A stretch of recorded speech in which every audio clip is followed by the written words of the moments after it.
He's attacking the girl!" The scream sliced through the humming noise of Lincoln Mall like a blade. Conversations died mid-sentence. Shoppers froze with half-filled bags dangling from their fingers, and the overhead music cut like it had never been there to begin with. Somewhere near the east entrance, a woman's coffee cup hit the floor and shattered. A toddler burst into tears, and all eyes, every single one, locked onto the same scene unraveling before them. A police K-9, muscles coiled and eyes wild, sprinting straight toward a child. The little girl sat alone, barely more than a heap of soaked pink fabric, curled on the bench with her arms around her knees. She didn't move, didn't flinch. Her face was half hidden beneath the hood of a raincoat 2 sizes too big.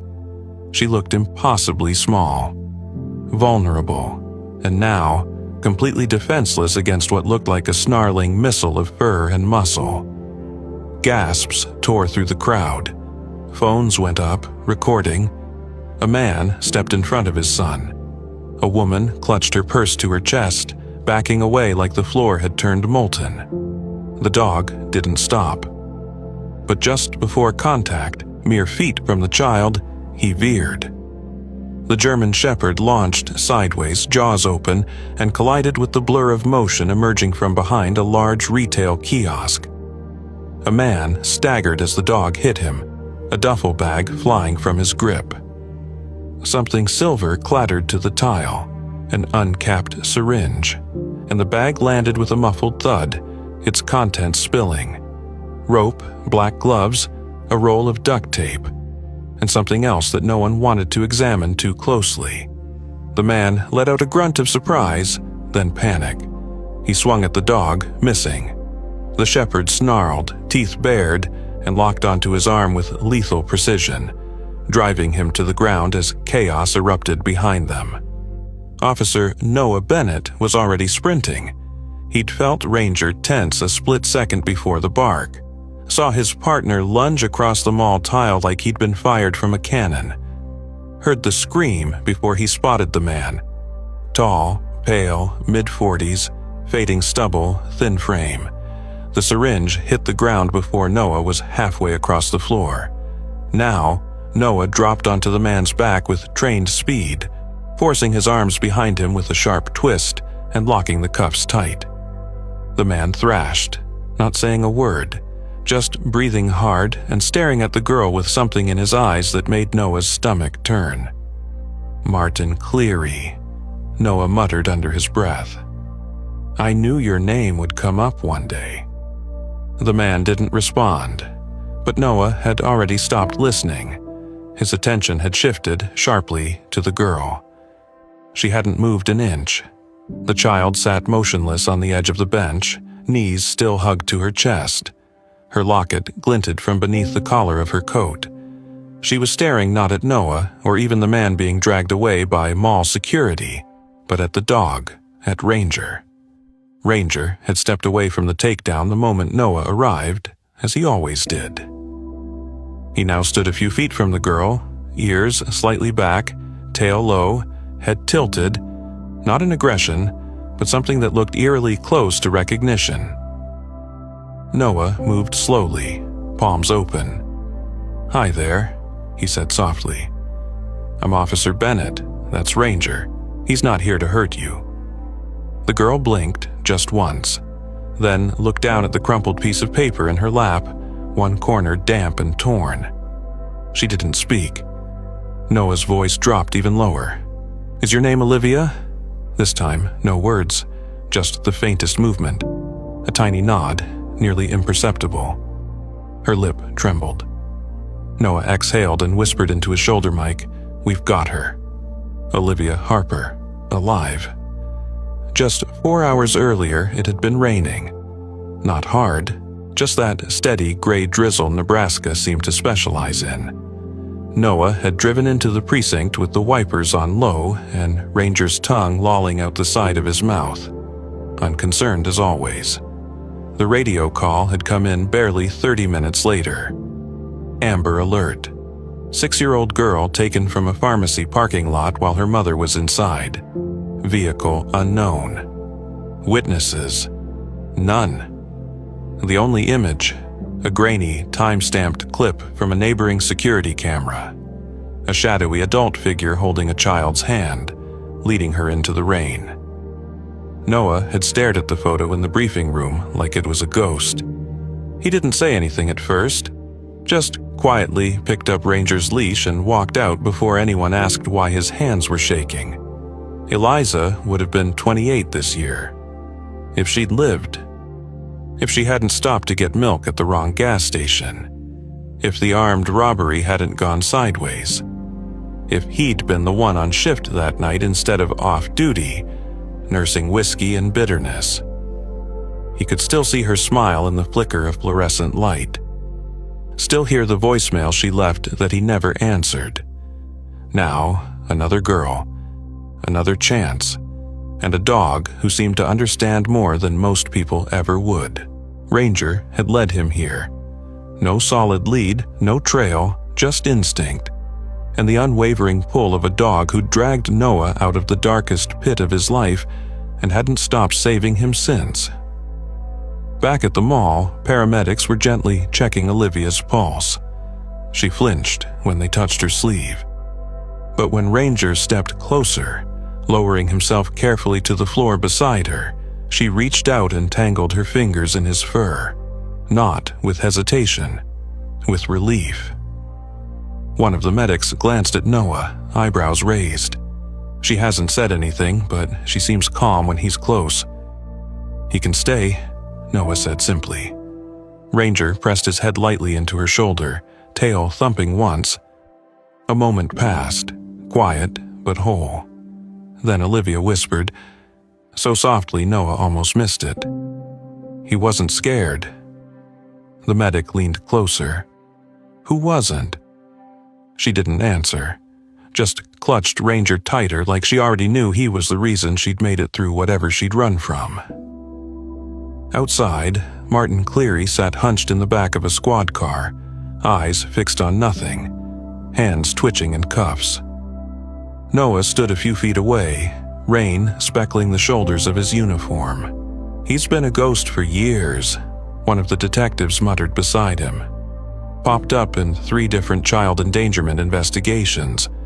Never enough to pin anything down." Noah said nothing. "Lucky you were here," the detective added. Noah looked through the glass again. "No," he said quietly. Lucky Ranger was. And he meant it. Because 5 years ago he'd been standing on the ledge of a parking garage, a gun in his hand and a note in his back pocket. And it was Ranger, then barely out of training, who'd found him before anyone else. Who sat beside him for hours, quiet and unmoving, until Noah put the gun away and walked down the stairs. No one could have saved him that day, except maybe a dog who hadn't been scared, just like today. 3 minutes, that's all it took. 3 days ago, Tessa Harper had stepped into the corner pharmacy just long enough to grab a bottle of antibiotics. The prescription had been ready since morning, and Olivia, freshly out of a fever, had been buckled safely in the back seat with her favorite stuffed cat and a peanut butter sandwich cut into heart shapes. It was the kind of small-town errand Tessa had done 100 times, the kind you don't second-guess until you do. When she returned to the car, the sandwich was still there. But Olivia wasn't. The scream that left Tessa's throat didn't sound human. It tore through her ribs like a fire alarm, set her running through the parking lot barefoot, her shoes forgotten by the curb. But no one had seen a thing. No screech of tires, no stranger loitering, no witness to the moment her 6-year-old disappeared from the back seat of a locked sedan parked under a security camera that had, of course, stopped recording 3 weeks earlier. And somewhere, not far from that chaos, Olivia Harper was running. Her legs ached. Her socks were soaked. The heart-shaped sandwich had fallen out of her coat pocket back near the gas station where the man, Martin, he'd said his name was Martin, had pulled over to make a phone call. He'd left the van unlocked. She'd heard the door slam. She waited 3 breaths, then ran. It had felt like a dream, or maybe one of those books her mother read to her, except in those, the girl always had a flashlight and a brave friend and a note that led the way home. Olivia had none of those things, only a piece of paper balled in her fist with her mom's phone number, written in red ink, and the heart-shaped locket bouncing against her collarbone, warm from where she'd clutched it for hours in the dark. She didn't remember how she found Lincoln Mall. She just remembered the smell of popcorn and hot pretzels, the way people brushed past her without looking down, the way the benches near the east entrance were dry and low to the ground. Safe. If she stayed still, maybe he wouldn't find her again. And so she waited. Kenny Ruiz had only taken the mall job to pay for community college. Part-time security wasn't glamorous, and patrolling Lincoln Mall during midweek drizzle was usually about as exciting as counting ceiling tiles. But something about the girl didn't sit right with him. He saw her during his second loop, small, hunched, not moving. No adult nearby, no shopping bags, no food, no lost toy that might have explained the tears that hadn't quite made it to her cheeks. Just stillness. That eerie kind of silence that kids usually don't have unless something inside them has gone quiet too. "Sweetheart," he said, kneeling down beside her. "You okay? Where's your mom or dad?" She didn't answer. Her hands gripped a piece of paper so tight it had begun to tear. Kenny didn't push. He'd seen trauma up close. His cousin Alex had gone through something awful a few years back, and he recognized the same glassy look in this kid's eyes. So instead, he nodded to his radio, murmured something low to the desk inside the office, and took a slow step back. He stayed nearby, watching. The man in the dark coat appeared 5 minutes later. He hadn't been there before, Kenny was sure of it. The guy came around from behind the coffee kiosk with a stiff gait and eyes that didn't blink enough. He scanned the crowd too deliberately, shoulders hunched like he was trying to make himself smaller. And when his gaze landed on the girl, something about the way he smiled sent goosebumps up Kenny's arms. That's when Kenny made the call. He didn't know it yet, but that decision, pressing the red button clipped to his belt, was the moment that saved her life. Back in the police cruiser, Noah sat quietly as Olivia's mother clutched her daughter like the world had nearly ended, and hadn't quite decided to restart yet. Tessa Harper was shaking. She'd arrived at the mall 20 minutes after the call from dispatch, ignoring protocol, speeding through red lights, throwing the car into park while the door was still swinging open. She had sprinted into the food court, keys still in hand, heart lodged somewhere between her stomach and her throat. And there was her daughter, alive, in a silver foil blanket, her hand resting on a police dog's head like it was the only thing tethering her to the ground. When their eyes met, Olivia didn't speak. She just rose slowly, cautiously, and walked straight into her mother's arms. She clung to her like a buoy, and then finally, she cried, the kind of cry that had been stuck in her chest since the moment the van door slammed.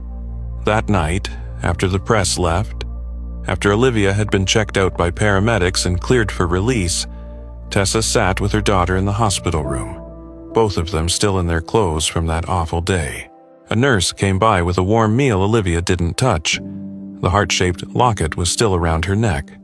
Her fingers rubbed at it absently, like the motion itself had power. Tessa leaned over, smoothing her daughter's hair. "He didn't hurt you, did he?" Olivia shook her head. Her lips parted as if to speak, then closed again. But then, after a long moment, she reached into her coat pocket and handed her mother the crumpled paper. The ink had run, but Tessa recognized the numbers. It was her phone number, written exactly the way she'd taught Olivia in case of emergency. Only one word was added, scribbled in shaky block letters on the back. "Martin." Tessa pressed the note to her chest. Her voice cracked when she whispered, "You remembered." Olivia nodded once and then added, just above a whisper, "I tried to stay invisible." Outside the room, Ranger sat at attention near the door. When Olivia noticed him, something in her posture relaxed. She motioned quietly, and the nurse, unsure but not about to argue, let the dog in. He padded across the floor and laid down beside the bed. Olivia curled up beside him, her arm draped over his back. Her breathing slowed, and for the first time in 2 days, she closed her eyes without flinching. Down the hallway, Noah leaned on the vending machine, half a bottle of water untouched in his hand. Kenny Ruiz stood across from him, shifting awkwardly from foot to foot. "You did good," Noah said finally. I don't know. I saw something in her face." Kenny shrugged. "Didn't feel right. That guy looked like he belonged to a different world than the one she came from." Noah studied the young man for a moment. "Sometimes that's enough." Kenny looked toward the hospital room. "She's gonna be okay, right?" Noah didn't answer right away. Then, "She already is." "She survived. That's more than most get." They both fell silent. Ranger reappeared a few minutes later, fur ruffled, eyes bright. He walked straight up to Noah and sat, chest high, tail sweeping the floor. Noah crouched and scratched behind his ears. "Good work, partner." Ranger leaned into him with a weight that said more than any medal or award ever could. And somewhere behind those closed doors, the little girl in the raincoat slept. For the first time in what felt like forever, Martin Cleary didn't put up much of a fight. He hit the tile hard, face first, with Ranger's weight pinning his chest and Noah's knee driving between his shoulder blades. By the time the cuffs locked, his fingers had already gone limp. He never screamed, never cursed, just lay there breathing like someone who knew the game was finally over. When they hauled him up and led him through the echoing corridor of Lincoln Mall, blood from a split lip drying along his jawline, a dozen shoppers stood in silence, their phones lowered now, their disbelief heavier than fear. And somewhere, a little girl in a too-big raincoat clung to a dog like he was the only thing real in the world. Standing just outside the observation window, Noah watched Martin Cleary through the one-way glass. The man hadn't moved much since being brought in. His shoulders slumped slightly forward, hands folded in front of him like a child waiting for scolding. He hadn't asked for a lawyer, hadn't said a word beyond confirming his name, and even that had been clipped, like it cost him more than he wanted to give. His expression held no panic, no urgency, just that quiet, infuriating smugness Noah had seen too often in men who thought the system couldn't touch them. Yet behind all that composure, there was a flicker, a subtle twitch beneath his eye when Ranger appeared in the hallway. He'd seen the dog, and he remembered. Noah could feel the shift in Ranger's weight beside him. It wasn't aggression. It was recognition. That same weight he'd felt years ago when Ranger had picked up a trail from a wounded veteran missing in the woods. That same posture he took the day Eliza's body had been found, when the dog laid silently beside her hospital bed, unwilling to leave her even in death. Now, that same unreadable stillness returned, and it pressed something cold against the back of Noah's neck. Detective Marie Lowell entered the hallway quietly, her boots making almost no sound against the floor, but Ranger noticed her instantly. She gave the shepherd a respectful nod before joining Noah in front of the window. In her hands, she carried a thin case file, worn at the edges and sealed with a red sticker that suggested it had been sitting in archive longer than anyone liked to admit. She tapped it once against her palm before handing it over, her voice low and level, as if even in a police precinct, words could cut the wrong way. "We pulled his employment history," she said, watching Cleary's still figure like it might start moving if she blinked. "He worked at Flatridge, back in Colorado, you know it?" Noah didn't answer immediately, his eyes locked on the man inside, but the file in his hands told him enough before he even opened it. The name was printed in black across the header: Martin Cleary, Security and Kennel Technician, Flatridge K-9 Training Division. The flood of memory that came next didn't crash, it seeped. Flatridge had been the kind of place that trained elite dogs and burned through people. Noah had been rotated there twice during his early years with the program, long before Ranger. The facility was remote, military contracted, and home to some of the hardest, sharpest animals in the system. The kind of place where discipline came first and softness didn't survive long. Cleary had been background noise there, a face in a uniform shirt, always sweeping, always watching, never in the way, but never quite invisible either. No one liked him, that wasn't rare, but the dogs, Noah remembered that part. They didn't just dislike him, they feared him. It had been subtle.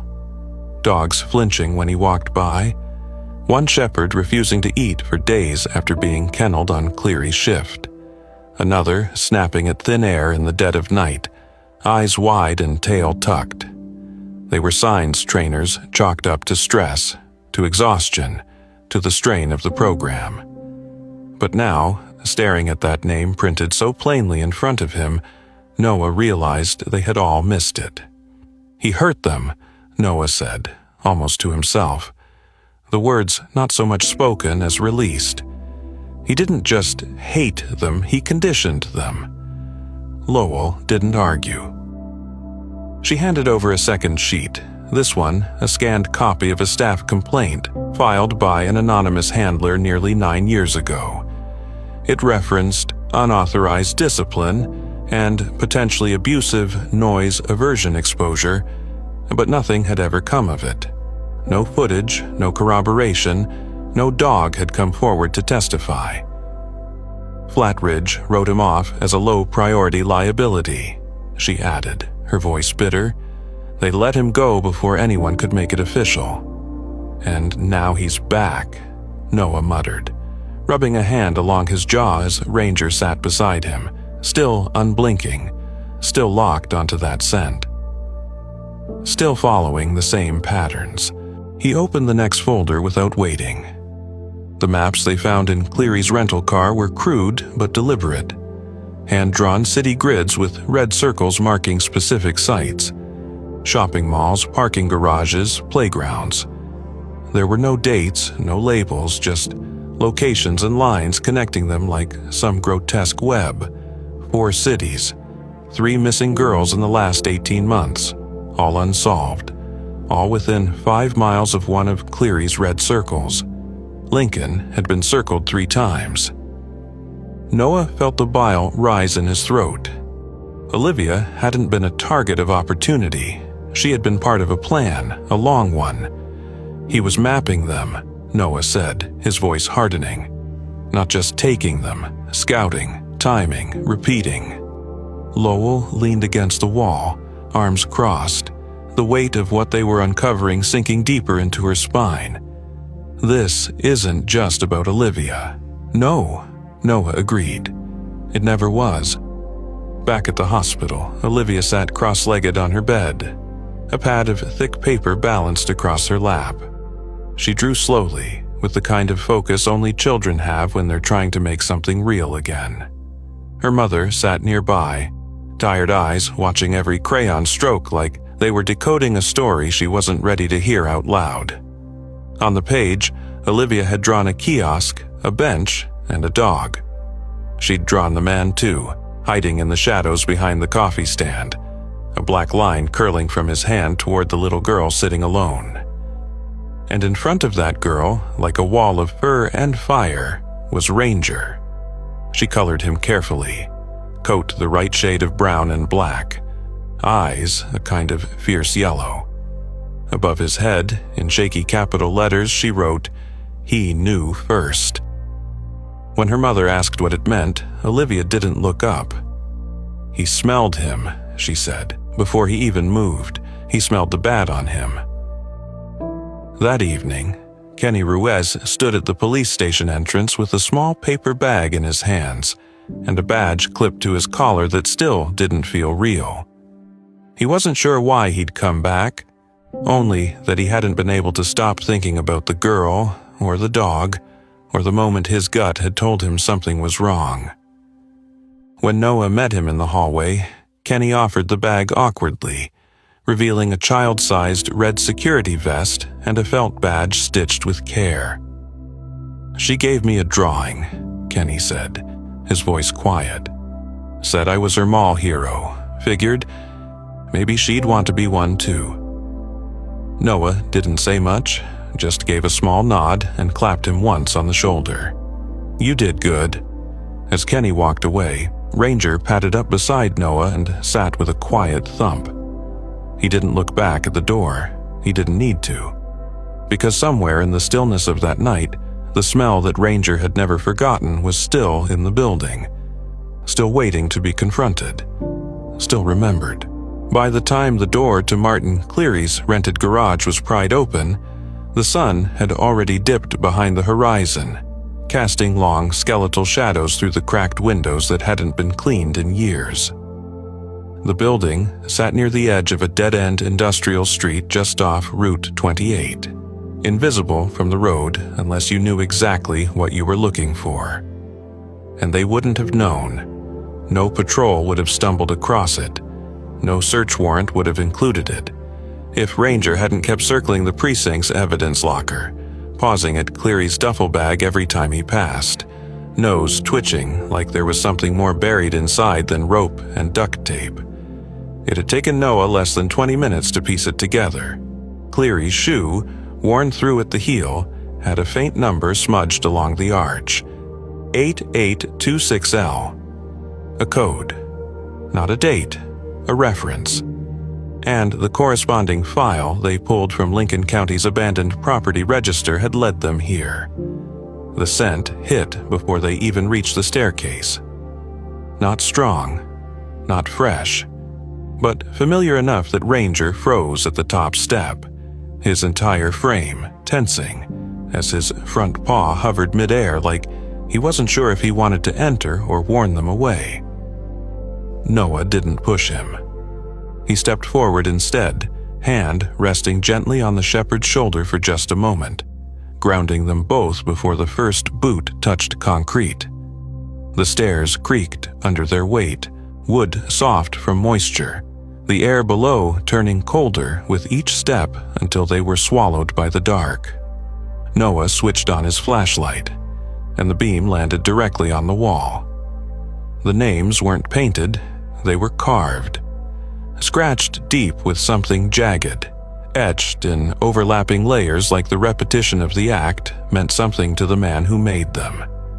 Some were printed in childlike block letters, others sprawled in cursive like a fever dream.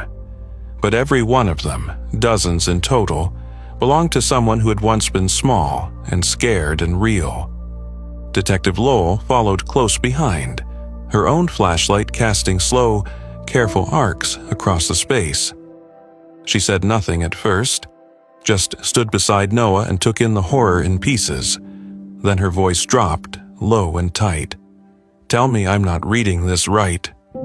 Noah didn't answer, because his light had stopped on one name, Eliza. It wasn't just etched like the others, it was circled, twice, in thick, fading red ink, the kind of color that soaked into concrete and never quite left. Beneath it, 3 dates were scratched in slanting, uneven digits.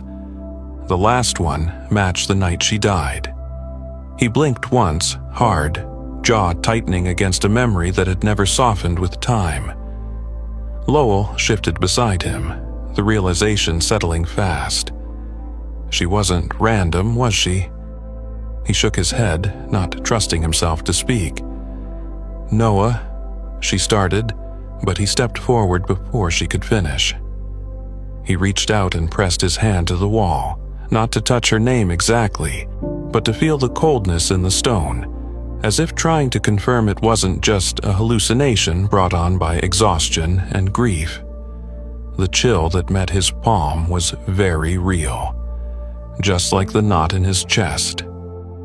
Cleary had known her, had marked her, not because she was his target, but because she had been his warning. The rest of the room felt more like a bunker than a basement. On the far wall, a cot leaned against rusted steel legs, the mattress stripped bare, stained with water and time.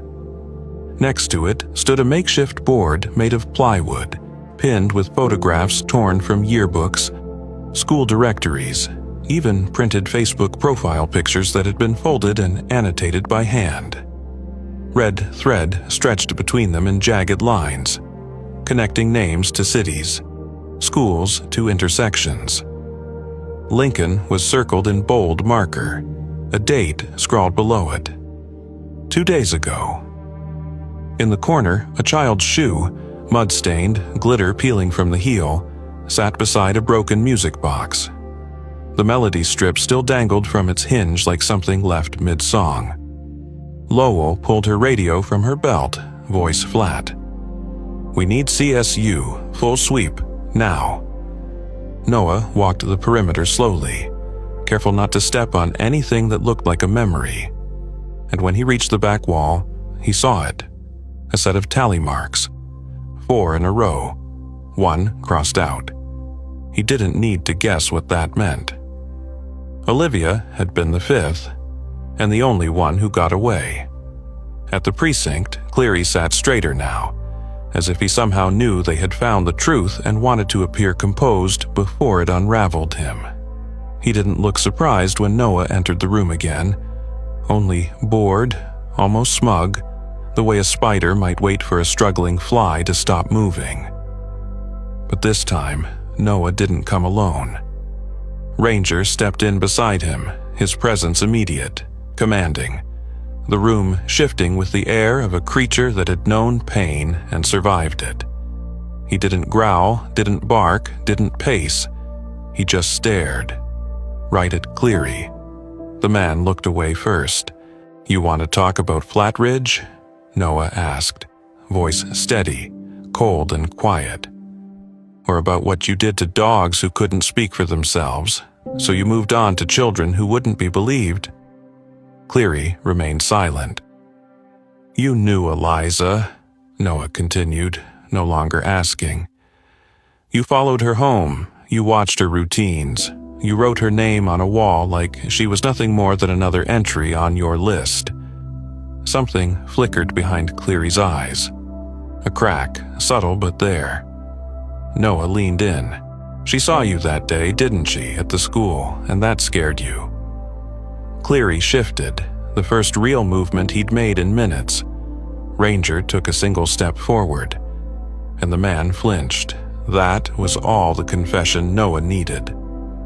That night, as the building settled into silence, and the weight of the day finally pressed into Noah's bones, he sat outside the evidence room with Ranger curled at his feet. He pulled a small envelope from his jacket pocket, Eliza's handwriting across the front, still sharp, still careful, and turned it in his fingers, once, then again. He didn't open it. Not yet, but he didn't put it away either. And somewhere down the hall, Olivia sat with her mother in the station break room, coloring a new drawing. A girl in a red vest, standing beside a dog with fire in his eyes. She wrote one word underneath it. Safe. The sky above Lincoln bloomed slowly into morning, casting a warm haze over the schoolyard where folding chairs stood in imperfect rows, and banners trembled gently in the breeze, like they, too, were holding their breath. In front of Lincoln Elementary, parents checked their watches, teachers adjusted clipboards, and clusters of children fidgeted near the steps in outfits their mothers had probably laid out the night before. Each one waiting for the event they'd been rehearsing all week, Community Heroes Day. Noah Bennett sat in his truck, parked along the curb, hands resting on the wheel without turning the ignition, as the soft thud of Ranger's tail against the passenger seat filled the quiet space between them. He had arrived early, too early, and yet still hadn't convinced himself to open the door. Resting across his lap was a tie, nothing flashy, just charcoal gray, slightly creased from where it had been folded in the glove box for years, untouched since Eliza's funeral. He had kept it all this time, tucked beneath old insurance cards and dog treat wrappers, as if one day he might need to remember what it felt like to stand in front of people, not as a cop, not as a man haunted by failure, but simply as someone worthy of being seen again. With a long breath that stretched deep into the corners of his chest, he buttoned his collar, looped the tie, and tightened the knot with hands steadier than they'd been in months. When he finally stepped out of the vehicle, the air hit him with that soft, early spring chill, the kind that reminded him life was still cycling forward, whether he was ready for it or not. Ranger followed immediately, the weight of his paws purposeful on the pavement, ears alert, tail low and calm. A quiet sentinel in a custom vest stitched with a new patch that read, Public Educator K-9 Division. They crossed the schoolyard side by side, passing parents and children who turned to look. Not with fear, not with confusion, but with a kind of reverence reserved only for those who had once stood between danger and someone too small to defend themselves. For the first time in a long while, no part of Noah wanted to retreat into the background. The silence he used to wear like armor had begun to soften, and in its place stood something closer to peace. At the edge of the stage, Olivia Harper stood waiting in her red vest, her yellow dress peeking out beneath, a felt badge slightly crooked on her shoulder where someone had hand-stitched the word Junior Assistant. She looked taller somehow, not in inches but in presence, as if the fear that had once wrapped around her so tightly had finally begun to loosen its grip. Her eyes locked onto Ranger first, then up at Noah, and a smile spread across her face in a way that made him feel like the hours spent chasing ghosts and doubting himself might finally be outweighed by this moment. With a slight nudge from her teacher, Olivia stepped forward toward the microphone, her chin lifted, hands steady, the tips of her shoes brushing the edge of the wooden stage as her voice broke through the morning with a clarity that silenced the small crowd around her. "I used to think being quiet would keep me safe," she said, her voice trembling at first but growing with each word, "because I thought if I didn't speak, he wouldn't find me again. But then Ranger barked, not because I asked him to, not because anyone told him to. He barked because he knew I couldn't."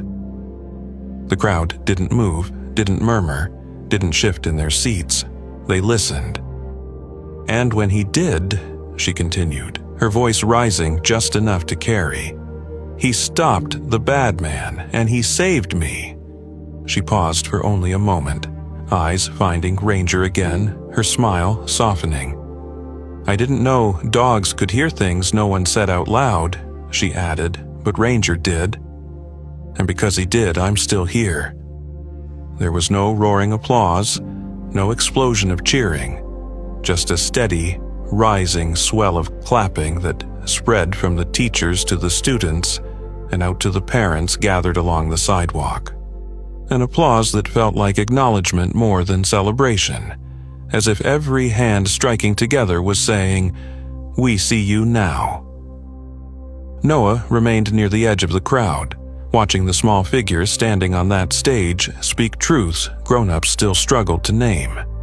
He felt something warm crack open in his chest, an ache that wasn't pain anymore, but release. Ranger pressed gently against his leg, tail thumping once, steady and sure, as if confirming that, yes, this moment was theirs too. After the ceremony, as children crowded around Ranger for photos and hesitant pats on the head, Olivia threaded her way back to Noah. Her fingers curled around the edge of her vest like she was unsure whether she was allowed to ask what she wanted. When she finally reached him, she looked up and grinned with a familiarity that no longer came with hesitation. "You wore a tie," she said, eyes twinkling with mischief and sincerity. Noah smirked, tugging at the knot. "Don't tell anyone," he replied. "I'm still not convinced it matches my dog." Olivia laughed, a sound that had been missing far too long in her world, and leaned forward to hug Ranger, whispering something into his ear that only he could hear. Whatever it was, he wagged his tail in perfect understanding. In the days that followed, requests began pouring into the department, first from nearby schools, then from others across the state, asking for Noah and Ranger to visit, to speak, to show up not as enforcers but as proof that sometimes the right kind of protection comes in the form of silent strength and well-earned trust. The outreach program, One Bark, before it's too late, gathered speed like a storm gathering wind, and though Noah never imagined himself as the face of anything, he soon found himself in classrooms and gymnasiums, standing beside Ranger as children stared up with eyes full of questions he didn't have to answer alone. Somewhere along the way, Olivia became more than a survivor. She became a storyteller. She stood in front of crowds and told them about the man in the mall, about the bench where she sat, about the sound Ranger made that cracked open her fear like thunder in a too-quiet room. She told them about finding her voice not from therapy or books or time, but from the moment a dog chose to listen before anyone else believed she was worth hearing. And every time she spoke, Ranger sat nearby, unbothered by flashbulbs or applause, watching her not like a hero guarding his legacy, but like a friend content to witness her becoming exactly who she was meant to be. On a quiet Sunday evening, long after the last school visit and long before the next one, Noah sat on the porch with a mug of coffee going cold in his hand.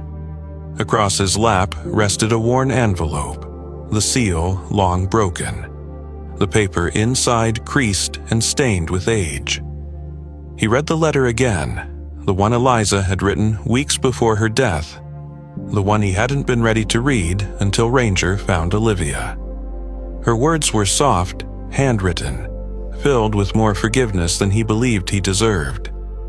And yet, somehow, they no longer tore him open. Ranger lay stretched out beside him, nose twitching as the wind carried scents of spring and distant storms. When Noah finally folded the letter closed and looked up at the setting sun casting long shadows across the porch, he smiled. Not because the pain had disappeared, but because it had finally been given somewhere to rest. Inside the house, laughter echoed from the kitchen where Tessa was trying to teach Olivia how to crack an egg without crushing it. The dog lifted his head slightly, ears flicking toward the sound, then turned back to Noah, tail tapping against the porch once, content. Noah reached down and scratched behind his ear, letting the quiet linger. "You were never just a dog," he whispered. And Ranger, as always, didn't need to answer.